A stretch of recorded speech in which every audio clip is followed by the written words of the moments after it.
Hey everybody, welcome to today's episode of Office Hours. This is episode number 22, Hot 22, and this is Office Hours. If this is your first episode, if you haven't tuned in before, what we do here at Office Hours is we crack open my brain and let you feast on the experience and knowledge therein in a concise 3-question method. This is no feeding frenzy. This is fine dining, my friends.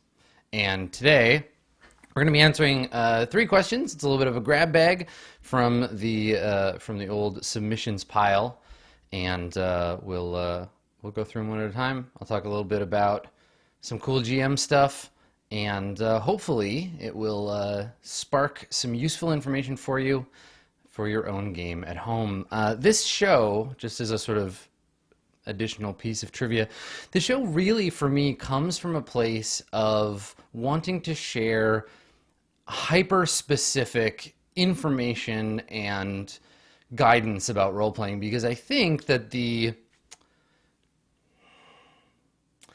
thing is that there's so much generic bullshit out there in terms of advice for GMing, right?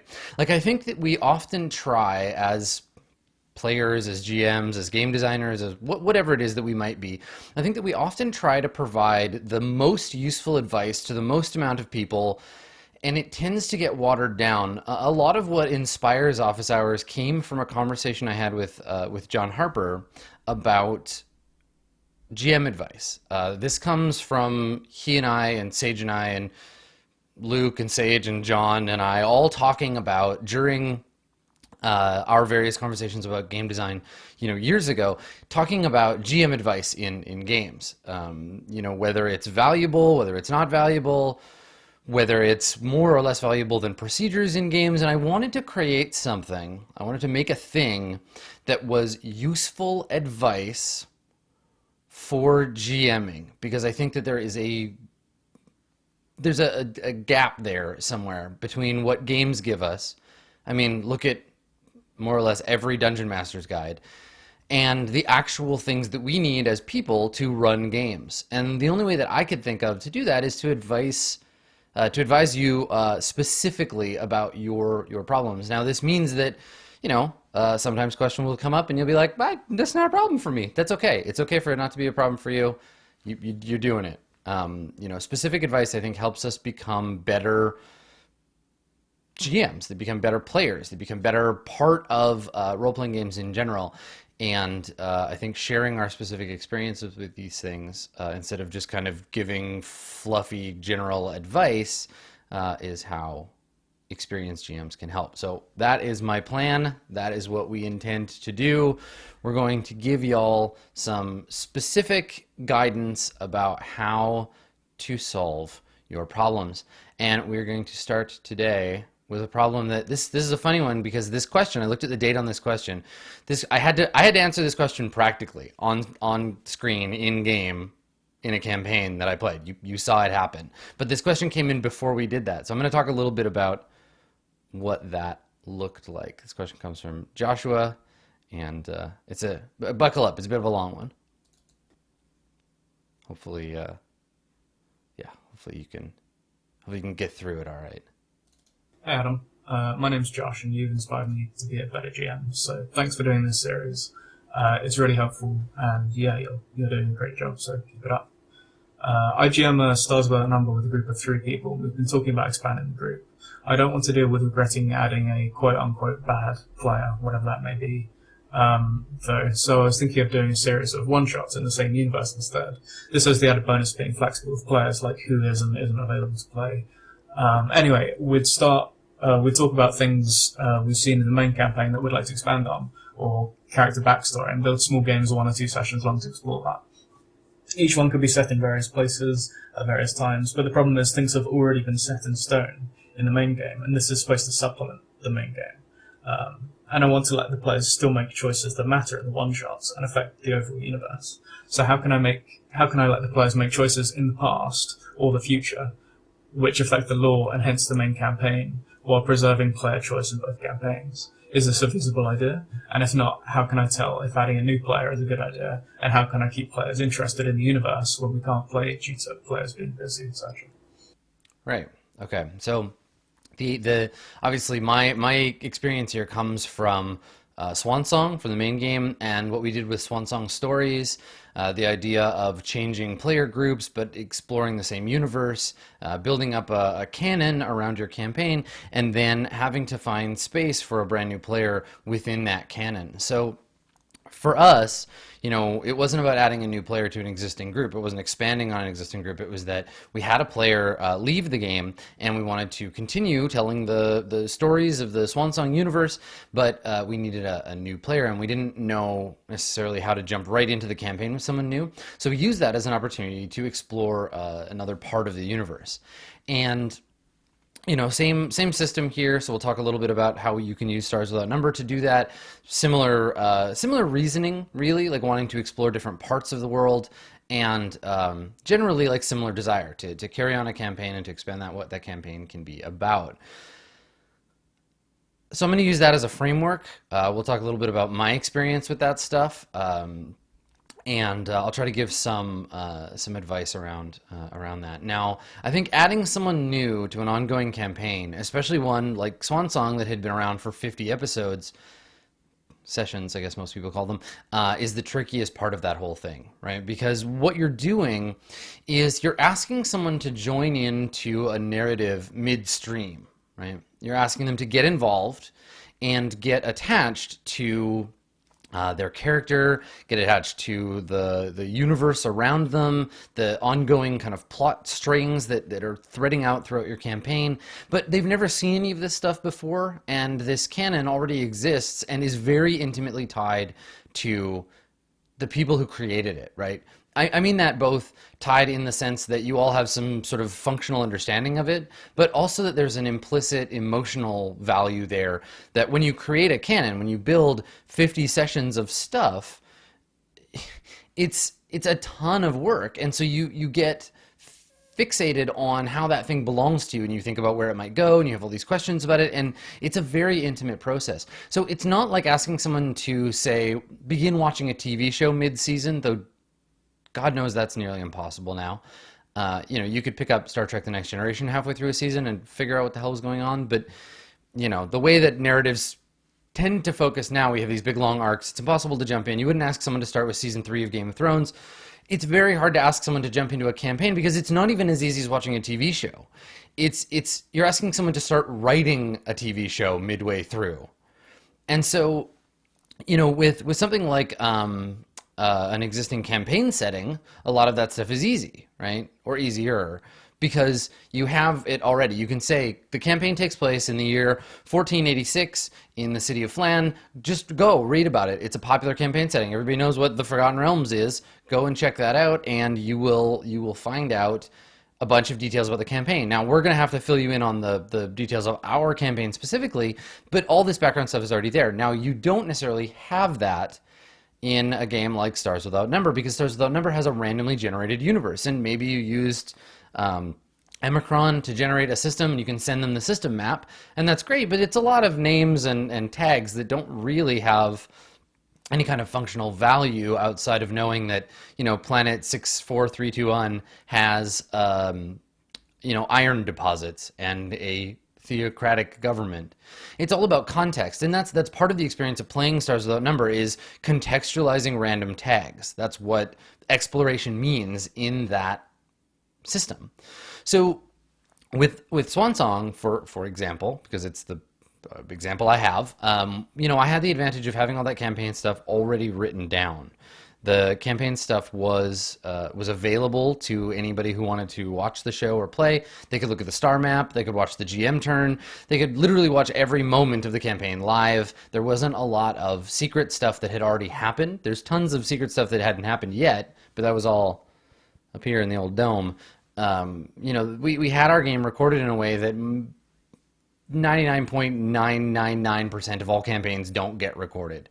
Even the best note-taking isn't the same as having the show there. So when we went to do Swansong Stories, when we went to explore Mr. Sicarian's past a little bit, we were super lucky that we had a player who had already watched all of that stuff, who had absorbed all that media, who's already a fan of the world and the campaign. And that's not necessarily going to be something you're going to have access to, which means that whoever you bring in, as a group, you're going to be responsible for the conveyance of the setting and the situation to them. And again, as a group, y'all are going to have to account for the fact that this new person, try though they might, will never have access to all the backstory that you have. Because with a campaign, the longer it runs, the more you kind of tend to blur that line between, like, you know, how things happened. And this is, we talked about this on Office Hours a bunch of times, where you have the narrative in play, and the narrative is this thing that you engage with as you play the game. And then you have the story, and the story is the thing that emerges when you remember the narrative, and the two things are not the same. Even though something may have happened in the game, it may have fallen out of the story, you may conflate events.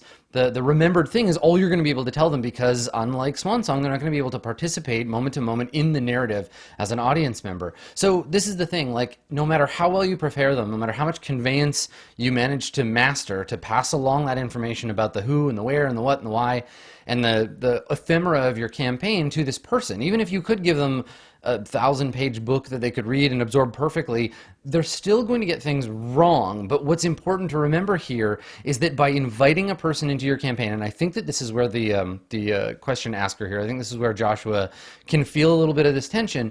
You're going to have to, in inviting them into the game, accept that now they're a part of the continuity, and their mistakes, right, the ways in which they get things wrong, as long as they're not violating existing continuity in some dramatic way, become a part of that continuity. And that shit is a huge challenge. That's a really huge challenge. I think it's possible. You know, this goes to the fundamental stuff about how a campaign world and the things that take place in that world, no matter what kind of narrative authority structure your game has, is the responsibility of everyone at the table. It's a thing that we all take part in to some degree, and that by introducing a new player, you're telling them, we trust you to take part in the forging of this universe. And that's a big challenge when you've already got all of this stuff in place, right? You don't want to spend even a single session. This is incredibly demoralizing. You don't want to spend a single session being like, actually, no, people on this planet only have brown hair. Your character, if you're from there, you can't be blonde. Sorry, your character, if you're this old, that means you can't be from this planet because around then there was a civil war and nobody lived there. See, the thing is that your spaceship, it can't be like that because those kinds of spaceships are only made on this planet, and they have a monopoly and they would never give it to a foreign. Like you have to break the universe a little bit to be willing to allow a player to take part in it, because it's a bullshit thing to do to join a game and just be told no over and over and over. So you have to find space where the players are going to be able to fit into that world. And the thing is too is, like, they're going to be doing work. It's not just on you, right? You don't have to bend your whole universe around them. They're not there for that. They're going to be doing work too to fit in. There's a negotiation there. There's the Venn diagram of what is in the universe and what they desire as a player, and the slot where that overlaps. You should be able to find that place together. It's not impossible, but it requires more than starting a campaign together. I think it requires negotiation and navigation. You got to work on it. So it's going to be a challenge, but I think it's possible. You can do a few things to make that new player work. But before we get into any specific details about how you could do that, I think we want to talk a little bit about exploring. Let's talk about the Swan Song Stories part. So exploring other sections of space and time. So you got this big universe, right? And it would be really easy to say, okay, so it's the year 3202, and the main campaign has been put on pause here. That's going to carry on, and while we look at something else and we try to find another player, that main campaign will assume that it happens. We can montage that thing. We can use some tools. We can use love letters if we played Apocalypse World. We can find ways to montage the main campaign to fit somebody back in, right? We've ostensibly, like, put a pin in the campaign at a point where they've finished a mission or something, and we can come back to them and jump that gap later. And while that's happening, let's go off to this other planet that we only saw for a second, and we're going to explore the desert people of whatever, or we're going to become criminal underlords on this other world, right? We're going to explore the Forge world in Sector 402, right? You've got this big universe, so you obviously want to see different parts of it, and that's cool. You can totally do that. If you're doing it in a forward-facing causal direction, if you're like, okay, we're going to keep carrying the timeline out forward, that's easy, right? Just do it. Just look at somewhere else, play around with it, use what happens there to inform your sort of downtime stuff when you come back to the main game. Bob's your uncle, no problem. You've just continued your campaign, but in a different place. Now, that's not always what you want to do. Like in Swan Song Stories, we wanted to go back and explore an earlier part of the campaign world, right? We wanted the civil war between the royal family and the Fotenhauer, as empowered by the government of Oninsa. We wanted to see how that was playing out and explore some of that space, but it required that certain things remain true, right? Because we knew certain things about Mr. Sicarian, because he was our focus character. We knew what would happen to him. We knew he wouldn't die, right? We knew he wouldn't be horribly, obviously, visually mangled in some way. We knew that he had a few things about him that we were curious about, that like maybe where did those come from or what happened there, and we could explore those. But there were a few things that we often take for granted in role-playing games, and we couldn't anymore, right? Mr. Sicarian just couldn't die. It was not a possibility. But let me say this first before I get into my rant about death. A game doesn't have to have 100% uncertain outcomes to be fun. Right? I mean, maybe it does for you, because I can't tell you what your fun is, but I think generally speaking, like, you can play a Star Wars campaign, and we know how that shit's gonna go. We know the Death Star is gonna get blown up twice.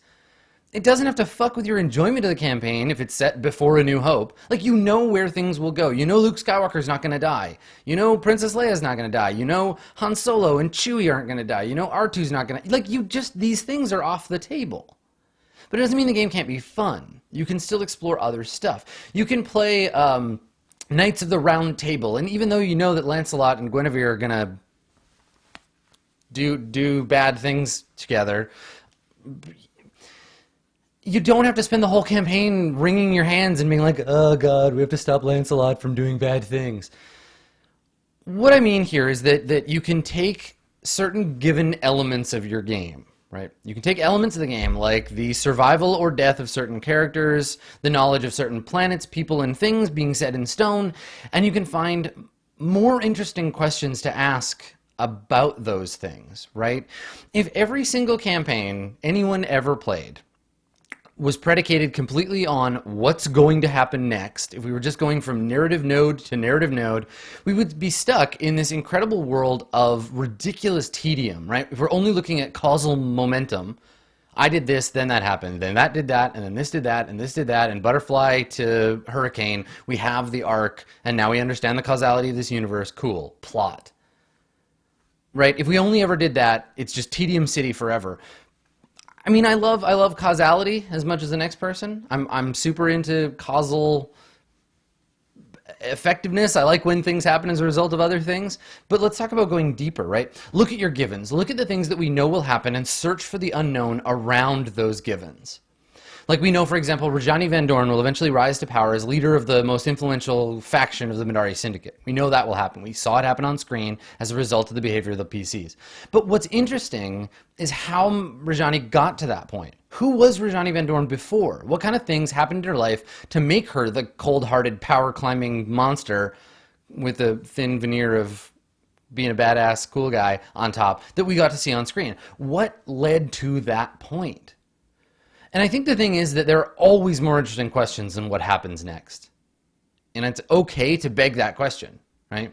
What we can do instead is look at the mechanisms of the game and establish different parameters for their outcomes. Like, okay, obviously, some important NPC can't and won't die, right? So first, we can talk about that shit in advance. Make it clear, right? Be like, listen, we've seen this character in the future. We know that they don't get shot in the head and die. And this is just not on the table. It's just a non-option. I'm taking that off the table. And if your players aren't a bunch of total assholes, they're going to play along and they're going to make narrative decisions around that thing in the same way. And before people start crying free will, they're going to make those decisions in the same way that they do looking at their character sheet, knowing what their characters can and cannot do fundamentally. It's like writing on the character sheet, you cannot kill this NPC, right? You're saying, just in the same way you can't breathe underwater and you can't turn lead into gold, you can't kill this person. It's just not going to happen within the game. And again, if your players aren't total assholes, they're going to find alternate routes through the narrative towards something interesting. They're going to move around that. They're going to be like water. They're going to flow around that obstacle, and they're going to not fuck with you. They're not going to fuck with you because ostensibly you're not playing a game where the first thing that happens when you're like, all right, you see a young Rajani Van Dorn and she's ordering someone around, and they're not going to be like, I shoot her in the face. You know, like that's a dick move. We've already established it's just not part of our story that we want to tell about this later. You cannot include that in the narrative. Don't do it. Right? It's just not a thing in this game. So get buy-in, right? Like with anything else in the game, with any other component of your game, just get buy-in, right? Talk about causality, talk about givens. You will not, cannot, it's impossible for you to kill Merlin no matter what happens. That will never happen in this game. Don't embarrass yourself, don't embarrass us, don't violate the spirit of the table by trying to do that. It's just not possible. It's stupid. It's the same stupid as you telling me my character attempts to fly out the window. And you're like, yeah, but all right, cool. It's silly. That's not the point. And this isn't about saying, like, you can't kill any NPC. It's about saying, like, look, we know we're playing in the past. We know these things can and cannot happen. And just get them to buy in. Because that's what's fun about it, is that you can embrace that and you can still play through that stuff. And what you can do as a group and as a GM is find more interesting results, right? Look at places in the rules that will violate your continuity and find different options for them. Like, if an important character loses all their hit points as a result of a roll in combat, they can't die. We know that death is not what happens when this character reaches their hit points. What happens instead, right? What is death? Death is a removal from the narrative. Death is a setback for your current goals. Death represents a failure in some way. So instead of having them literally die, use those other things. They're bleeding out, but they get captured by the enemy. They pass out, they suffer massive organ trauma, revealing that they had an artificial heart all along, right? Like, this is a thing where you can say, like, oh, obviously being shot in the chest and nearly killed and having to have open heart surgery is what gave this character their desperate lust for power and life to make the most out of the time they had left, right? And this gives you context you didn't have before. Don't be afraid to retroactively fit the character that you know and their behavior into this new narrative, right? Like, you can look at a thing and say, okay, this happened in the past. This recontextualizes certain things that happened for me. I don't have to change what they are, right? It doesn't mean that Rajani is not going to kill a bunch of dudes in a bunker just so she can get on a spaceship. Doesn't mean she's not going to take advantage of a traumatized young soldier. It just means that we understand better why that happened, right?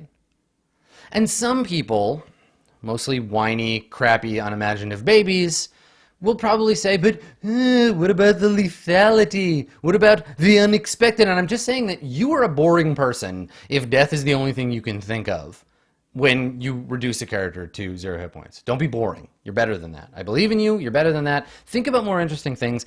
Ask more interesting questions.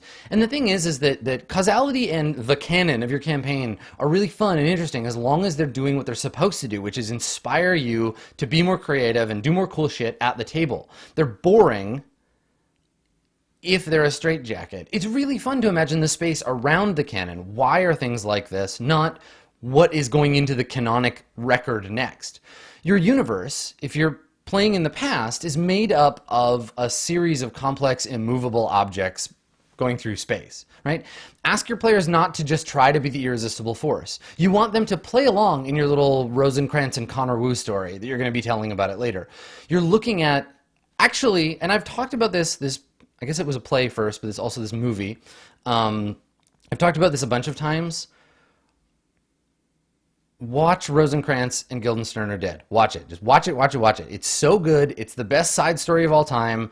It's about two characters from Hamlet that we see for a very short period of time in Hamlet and what they're doing during Hamlet. And in Rosencrantz and Guildenstern Are Dead, Tom Stoppard, I think, Stoppard doesn't go, cool, well, Rosencrantz and Guildenstern roll up on Hamlet and bam, kills the motherfucker. Cool. All right, fuck Hamlet, right?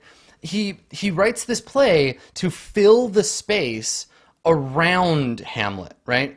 Hamlet is our immovable object. Rosencrantz and Guildenstern are our PCs that are like, cool, well, we can't fuck with Hamlet, but we get to have our own space around him. Plus, also, Tim Roth and Gary Oldman are so fucking good in it. Go watch it. It's great. It's an amazing narrative. It's as important, I think, in terms of building a story and creating a narrative and tools that you can learn. It's as important as Rashomon in that regard.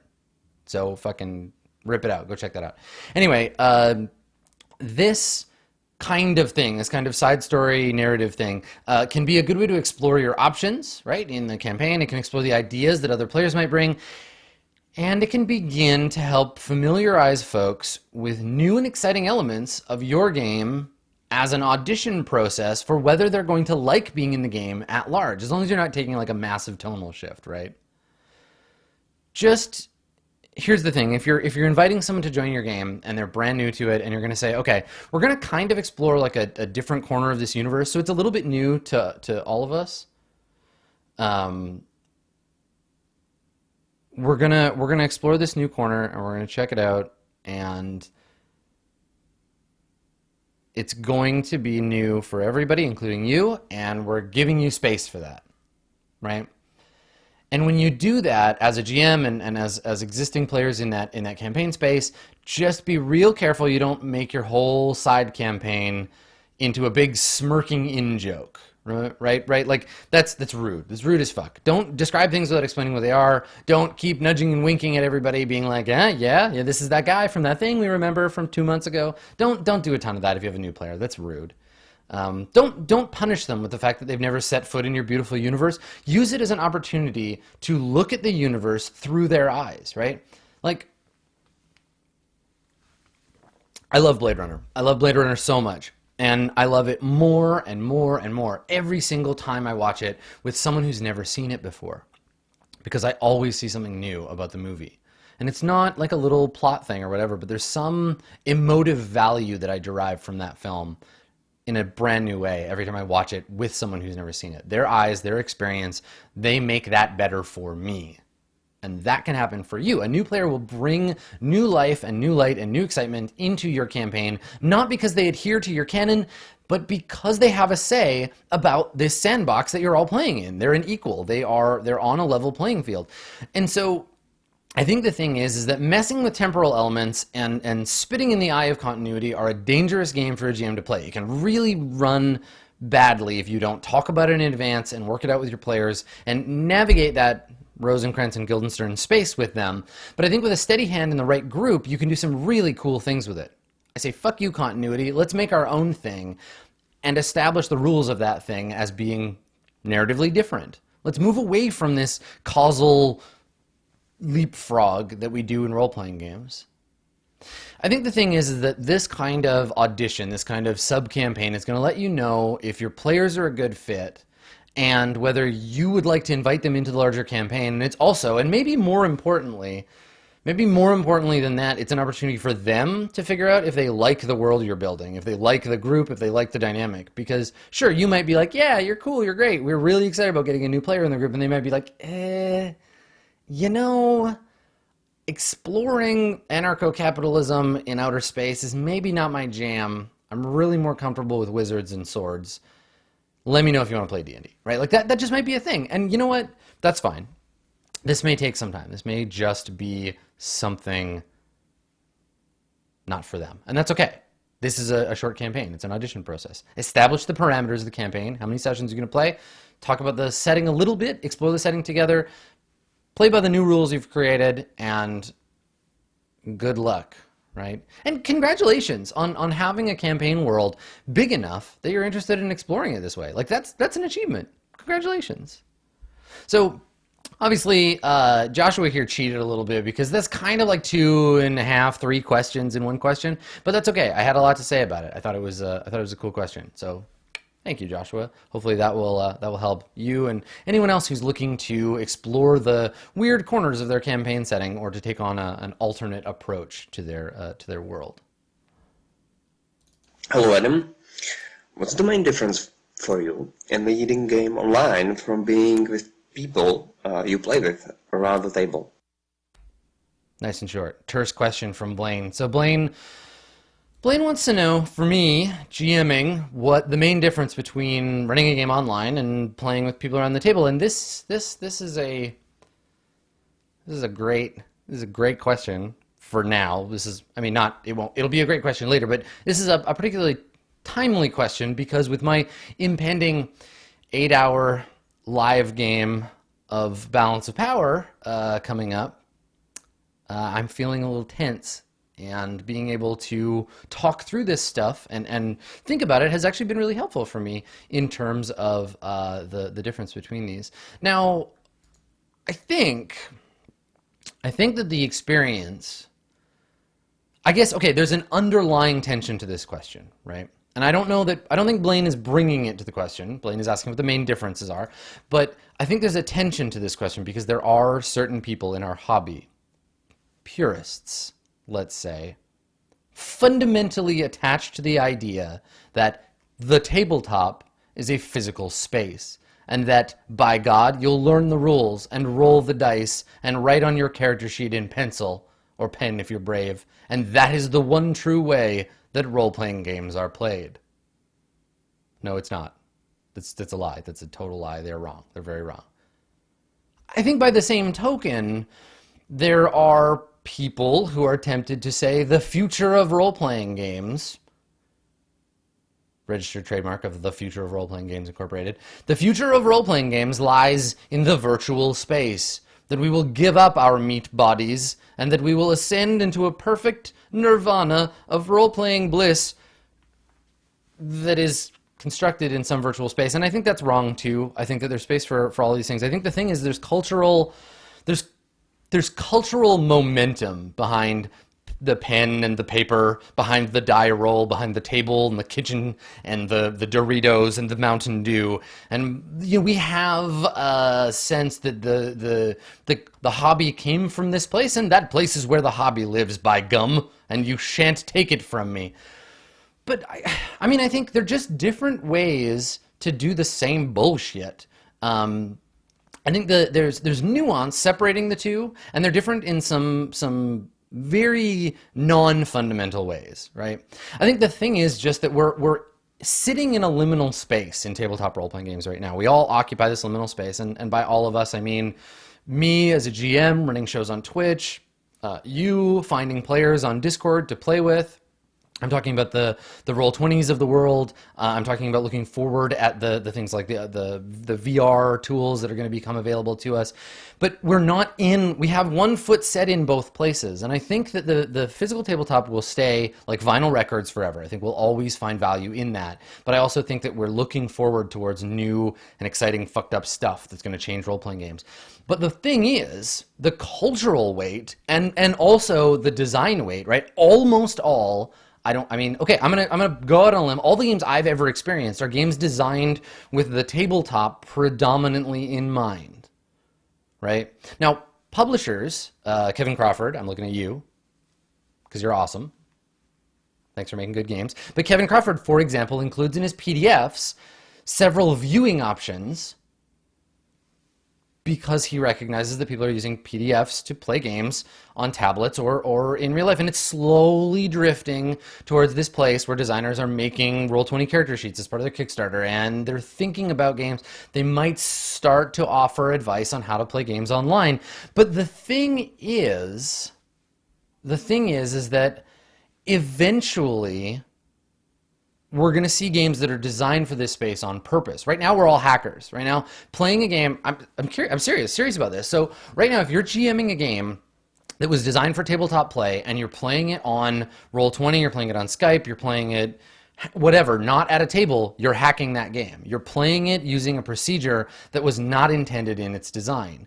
And most games will not notice or care, right? Most games will not give a shit about that. Some games, particular games that require a bunch of horseshit ephemera you can't replicate online, I will never play those games in that space, because it's near impossible. Those games are designed to be played in that way, and they're not hackable in the same easy way.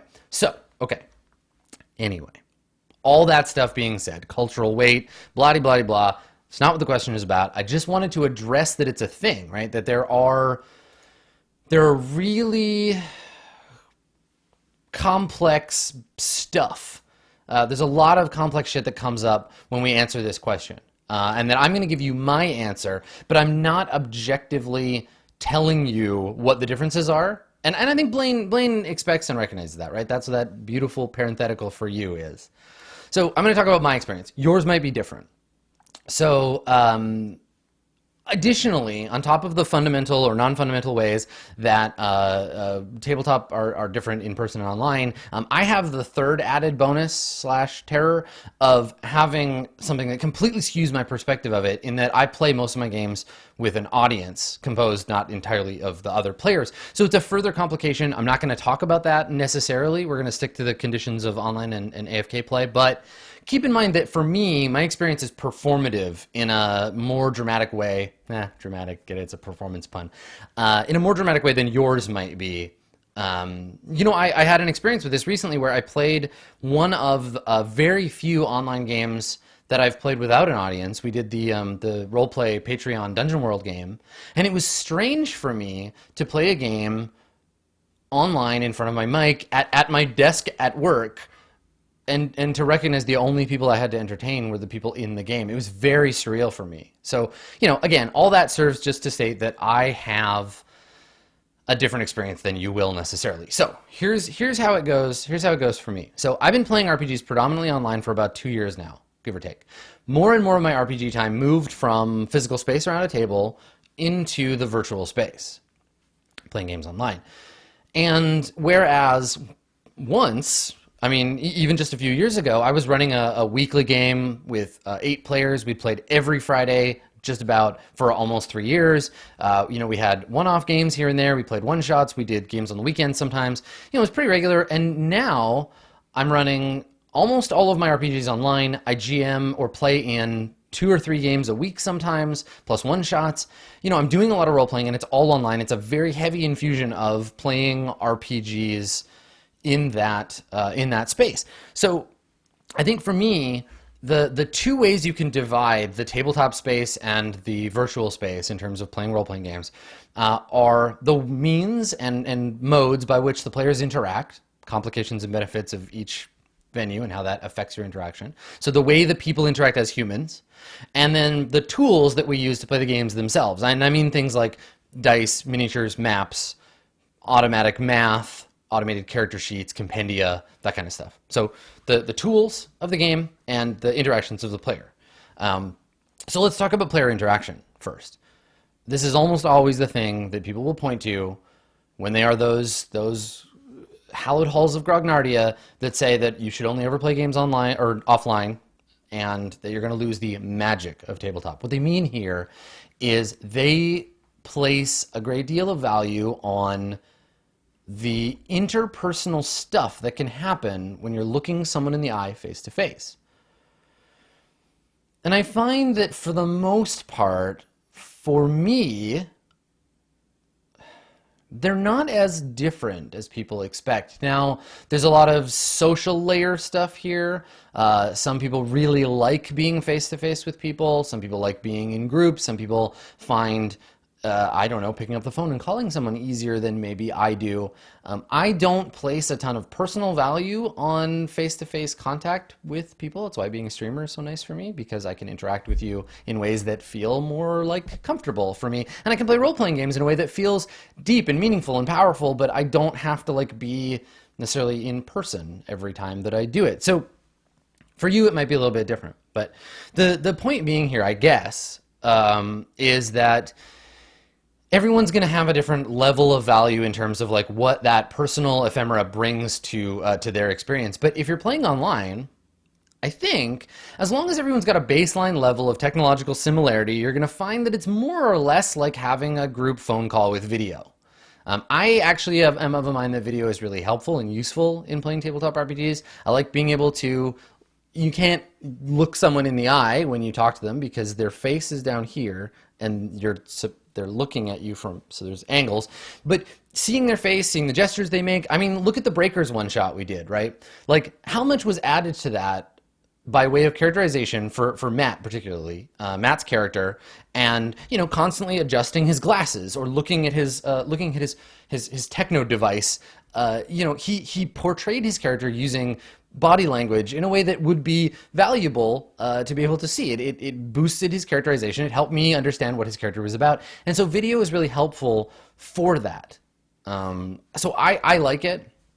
I feel like if you're able to devote the real estate of your screen that you need to video alongside your virtual tabletop, you're going to be able to see people's reactions to things in a more visceral way. I think it's important. So I'm gonna use that as my baseline. Let's assume that you have everyone is the same level of audibility. You can hear clearly what everyone is saying. There is a baseline of video, so you can see people, you can see their reactions and their gestures and all of that stuff. So for me, again, coming from my personal experience, I spent a lot of time, like a lot of time, in an industry where voice and video meetings were normal multiple times a day events, right? I was constantly in video meetings with people, with clients, with creative team, that kind of stuff. So jumping into online RPGs wasn't too much of a stretch, but if you've never been in a video call before, you don't spend 40 plus hours a week under a webcam, it may feel uncomfortable at first. So there's that degree of, oh God, I'm being watched. When really, like at the table and you're GMing, they're watching you anyway. So, you'll get used to that part. That part will blend away, and what might feel awkward at first will change and become normal. For you, and it might make a little bit of the early stuff awkward, and it might make you think that playing games online is inherently somehow more uncomfortable. But you got to give that technology some space. I think the thing is the biggest advantage you have to playing a game online is about cascading distraction. Let's talk about cascading distraction, right? All right, so we're at a table. We got like 6 players, and we're all playing the game, and 5 of the 6 players are really focused on what I'm doing and what I'm saying and how I'm establishing the game, right? So I'm like, you're in a room, and there's some stuff. Imagine the coolest thing you can think of, and you're seeing that. The shit is happening. We're playing a role-playing game. You're really excited by it, and everybody's paying attention. And then some random player is hanging out, looking at their Facebook, and you're trying to describe the impending monologue of the Dark Vampire Lord, and they're like, nah, kitten video, nah. And then suddenly, the person next to them is like, oh my God, is that kitten video? Oh my, I saw that yesterday. You gotta share that with me. And so these cascading failures, it happens at the table when people make jokes too. When someone makes like a shitty joke and it cascades around and suddenly no one's paying attention anymore. And that can happen in virtual tabletop, but I think that the cascading distraction loop happens much more readily at the table because you notice when someone gets distracted. It can be super disruptive because one off player can completely disrupt your game. And that's on all the players to do this. But the thing is, if the same player in an online game wanders over to Wikipedia or gets a Facebook message or whatever when we're playing online, it's so much easier to ignore that change in tenor as long as they're not being shit about it and like not paying attention during their spotlight moment. Normally no one will do that because they know when it's like their turn. But like people don't pay 100% attention all the fucking time in role-playing games. It's impossible. It's impossible. You cannot be 100% on focused for an entire session. It just doesn't work, especially because of the way that people's brains are changing to process information, right? We're not used to that kind of stuff. So what's cool is that it's okay in a tabletop game played in a virtual space if somebody alt tabs. Like, they still need to be polite about it, but it's not going to immediately drag everybody else's attention away, right? They can mute themselves if there's background noise, if their girlfriend or boyfriend has something to say to them. They can just, and then when they come back, you're still playing the game. You haven't lost your momentum as a GM. So I like that. I feel good about that. That is cool. I think it means that it's easier to do focus scenes, easier to break the group into small parts. It allows people to take a breather, right? Like, if you do an intense scene for an hour and a half, you might need a minute to fucking chill out. So being able to take a step back while other people are still playing and do some stuff, right? So you can focus somewhere else and it doesn't drag the whole game with it.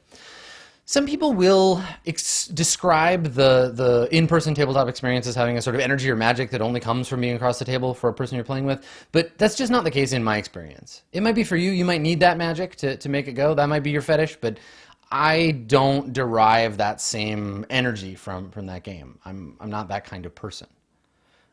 So that's the ephemeral part, right? There's a few little things that I think are beneficial to playing online, and some people think there are some things that are beneficial to playing at a tabletop, and that's cool. You're going to get different performances out of different people in different spaces, but you know, I think it's a little more ephemeral. The hard line, the point here is the mechanisms, right? It's the mechanical stuff. God, this is where, for me, I really prefer playing online. Full disclosure before I go into any of this, if you're not already aware, I work for Roll20, right? They give me money to run games on their Twitch channel, right? To be a GM. I'm not like a spokesperson. I'm not being paid to like talk up their product. I do that part because I love it. I'm working with them because I like Roll20 a lot. But just keep in mind that like they do pay me, and if that makes you change your opinion of what I'm going to say, then that's cool for you. That's fine.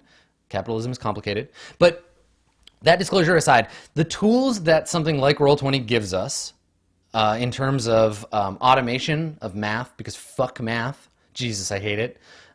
Mapping, automation for mapping, shit like dynamic lighting, access to information in the game, and then also just having tabs with Wikipedia shit open at a glance, name generators, like all this bullshit in my hands, right in front of me.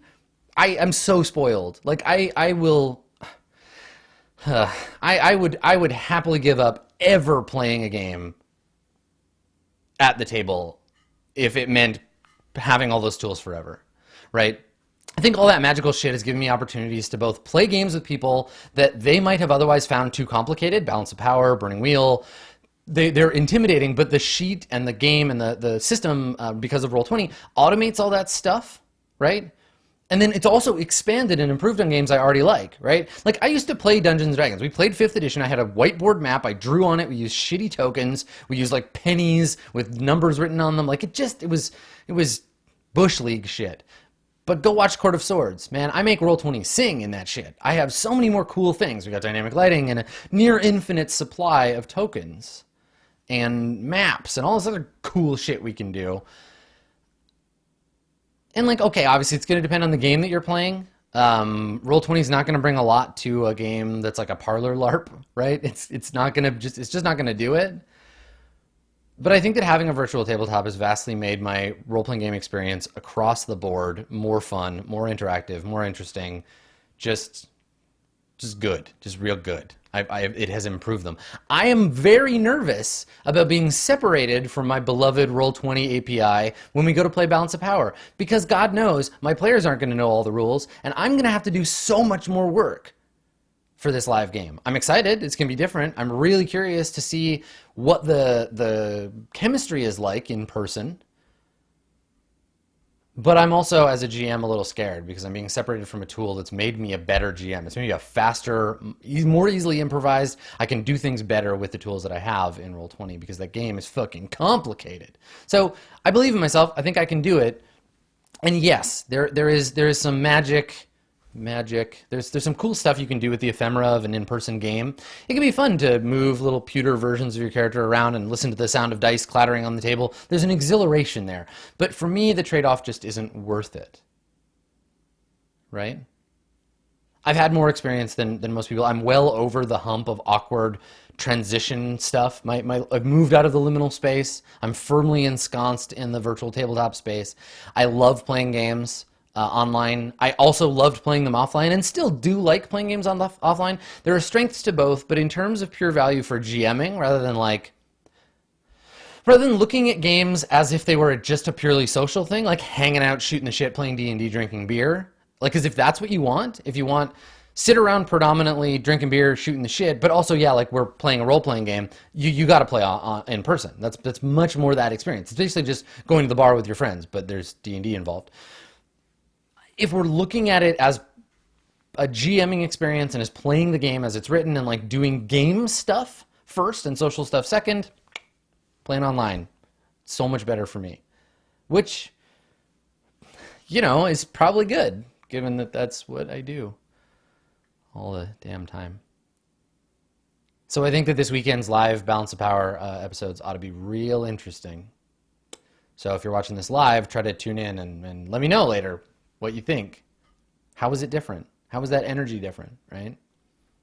If you're watching this on YouTube, go check it out. It's on JP's channel, Balance of Power, live episodes. Yeah. Again, something that I'm really passionate about. So I have a lot of feelings about that topic. Hey Adam, it's Boris, or the Soviet Love Hammer on Twitch Discord. I've relatively recently gone into RPGs and I immediately dived in, trying to find the weirdest and coolest systems and mechanics. I quickly came across GMless games with a facilitator role and was immediately interested. The group I play with doesn't really play these types of RPGs, and I was wondering how to A. convey this idea of the facilitator role, B. make sure I act in this role and don't creep into GM territory, and C. become a better facilitator in these types of games, like some good practices or techniques. Thanks for your help. No problem, Soviet love hammer.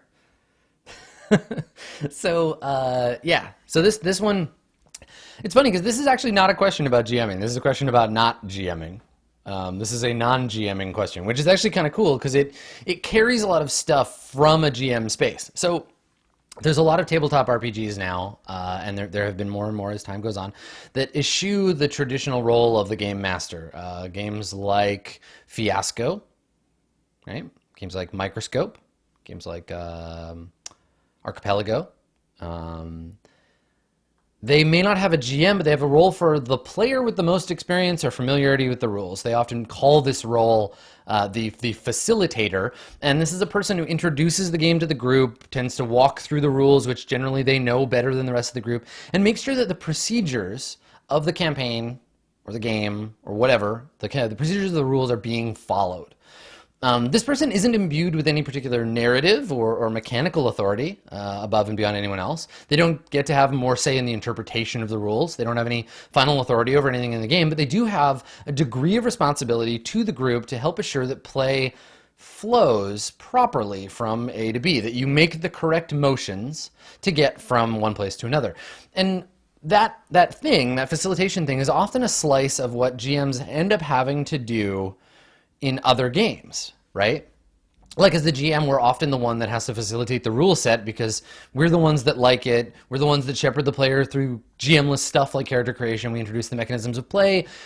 We're often inversely put into a GM role because we want to play that game. I've never, and maybe you have experienced this, but I sure as fuck haven't. I've never had a player say to me, Adam, check out this game. This is a game I want to play. I know all the rules for this game. Now you should run it. That doesn't happen. I've never had that happen. Maybe it happened to you. Maybe your response was, fuck you, you run it. But I've never had that happen. So I think the thing that tends to happen is that the GM is often the person who knows the rules because they're the one who's the most passionate about role-playing games because they know the most about RPGs.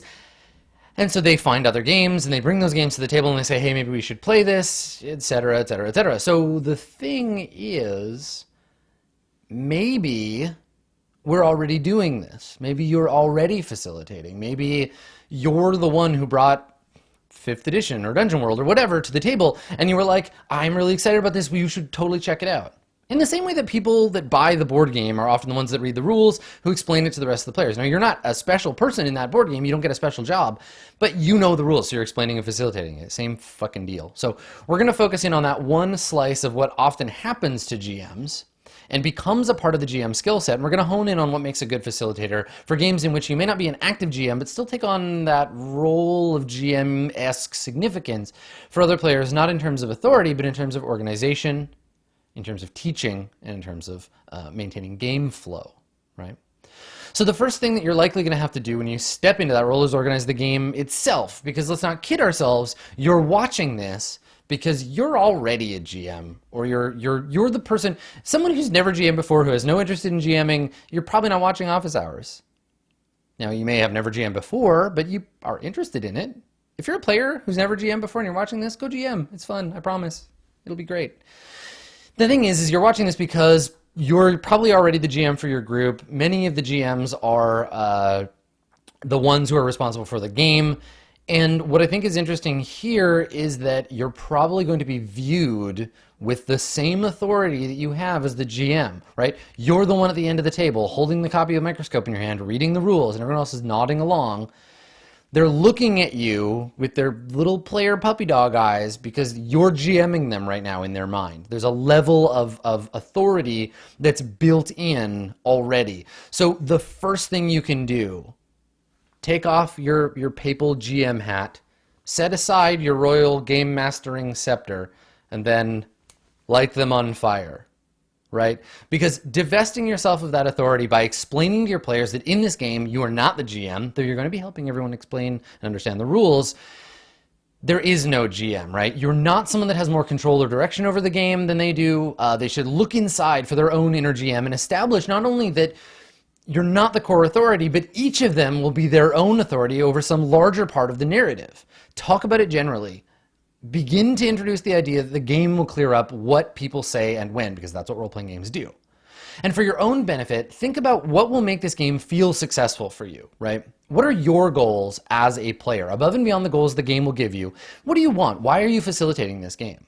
Besides the goals and rules of the game itself, what will make it feel like this 4 hours or 3 hours or 6 hours or whatever will feel like it was worthwhile for you, that you didn't feel like it was a waste of time? Is it that your players will understand the rules? That they'll come to see the game the way you do? I have that feeling a lot with board games, right? Like, I don't play board games necessarily, especially if I'm playing with new people, to win. I play board games to see them learn the game and be like, oh, this is such a well-designed game. I understand now. I want them to better understand that game. That's my goal for GMless or board games most of the time. Is it that they see something new about role-playing games generally, right? Are you trying to teach them good habits so that when you go back to D&D and when you ask them, I don't know, tell me about the hobgoblin, that they're going to feel more empowered to answer that question?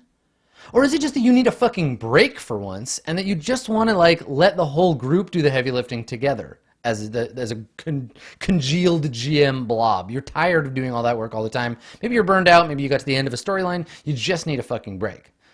Having a reasonable and achievable goal as facilitator will help you get the most out of your experience socially, right? Not just the game. The game's responsible for that part.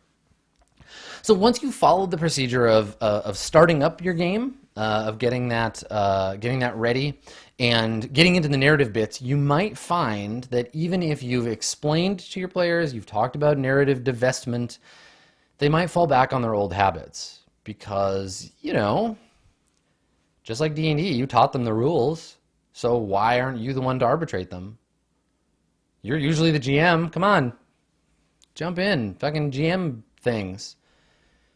You can avoid that by, first and foremost, just doing what the rules of the game demand. It's a game, and if it's not crap, it won't let you GM it, so just play it right. If it's a player's job to talk, tell them that. Be like, nope, it's your turn. You make this up, right? Secondly, I think above and beyond just, I don't know, playing the game as it's written, being cognizant of when you're making declarative statements can inform whether you're playing the game correctly and whether you're accidentally GMing, right? Are you allowed to make a declarative statement right now? Can you say yes or no to something?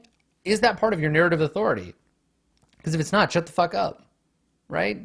Zip it, GM. It's not your turn. Embrace your own inner silence. Feels good. I think the thing too is you can replace declarative statements. Like if you really want to see something happen, if someone is like, I've had this happen, right? Where you just like, you have a great idea for someone else's scene. So someone is like at this big dramatic moment, you're like, oh God, please just make the big reveal, like take off the superhero mask, make it that it's the secret identity is my character's brother. Come on, fucking do. And then they're like, no, it's just some guy we've never seen before. And you're like, no, my drama, you've ruined it. That's hard. It's really hard, especially if you're used to being the GM and being like, no, but this is how it do, right? That can be really hard. So instead of making a declarative statement, would not a question be better? Questions are almost always better. Questions are almost always better than declarative statements because it can be really fun during a scene in which you're not the authority to be like, hey, wait, what about this? Right? Or can you talk more about that? Right? If someone describes something in passing and then moves on, you can just say to them like, hey, wait, I would love to hear more about that bloody knife on the windowsill. Like, what's that about? Can you describe it more?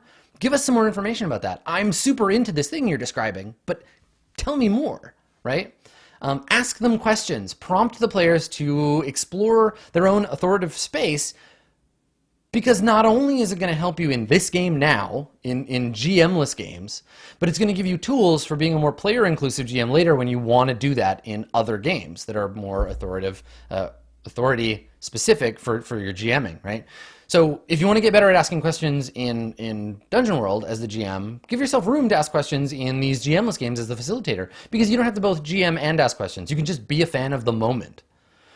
If you want a good example of some cool questions you can ask, and this is a game I think everybody should check out, especially if you're looking into like GM authority messing with games. I mentioned it earlier, look up Archipelago. Somebody in chat already got ahead of me. Battle Stump, good work.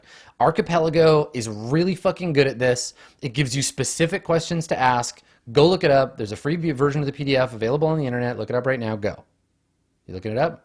Good. Okay, let's keep going with the question. Archipelago. Anyway, the best thing you can do here is just follow the rules of the game. That's going to free you up from accidentally GMing it. Don't break the rules. You won't be a GM unless the game is badly written. The game will, as role-playing games do, tell you who gets to speak when, what they're allowed to say or not say, what they're empowered to create, change, or destroy in the narrative. Some games, this is everything. Some games, it's everything except what someone else has made. There's lots of different space here. Then the game will, if it's not shit, tell you how to manage that. It's going to give you the best possible results as a facilitator. And what's cool about facilitating is that with practice and with time, you and your group will become better at games that are a flat hierarchy or have no hierarchy whatsoever. And as you perform the facilitation role more and more, everyone will get used to the idea of you as the non-GM. And after the third or fourth time playing a GMless game, I think you're going to find that eventually the role of facilitator just evaporates. Like a group of people who know how to play Microscope need no facilitator. Fall of Magic builds this in where people take turns describing the rules of the game. Eventually, you'll all be familiar enough with the mechanisms and the procedures that you don't need to worry about that anymore. It'll just blur away. So, I mean, you'll get to that point. You're not there yet, maybe, but you know, good for you for branching out and trying something new. I think that this happens a lot when people discover small press role-playing games. I've watched it happen. I watched it happen over and over and over, where people will learn based on the game that's the most popular in their area or with their friends, right? They'll play Pathfinder or D&D or Shadowrun or whatever, and they'll learn how to play that game, and then someone will be like, yeah, but Dogs in the Vineyard, though. Yeah, but Fiasco, though. Yeah, but that Microscope, though. Check these out.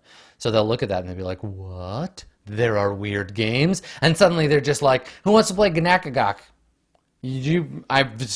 Obscure games. I'm covered in them. I'm swimming in a bunch of tiny half-letter sized 192-page RPGs that 16 people on the earth have ever played. And it's really cool. It's cool watching people just scoop all the role-playing games into their arms and be like, yes, look at all these weird games. So good for you for branching out. Good for you for checking out the weird stuff. I think we can learn so much about what it means to wield the GM scepter of power by giving it away. Yeah. Political. So this has been today's episode of Office Hours. I think this was a good one. I got a little fired up there. I like getting fired up during office hours. Feels good. Feels good to care about role-playing games. If you, yes, you, I see you. If you want to get involved in office hours, you can. It's real easy. Just go to my website, www.adam-koble.com. Click on the office hours link and fill out that form. Give me your questions. Feed me your questions, and I will siphon them through the great wood chipper that is my mind, and we will answer them live on this show. So I hope you had a good time. I hope you were empowered to be a better GM. I hope you've learned a thing or two, and as always, I hope you come back next time for more office hours. We should have another episode up next week, same time. See you then, everybody. Bye for now.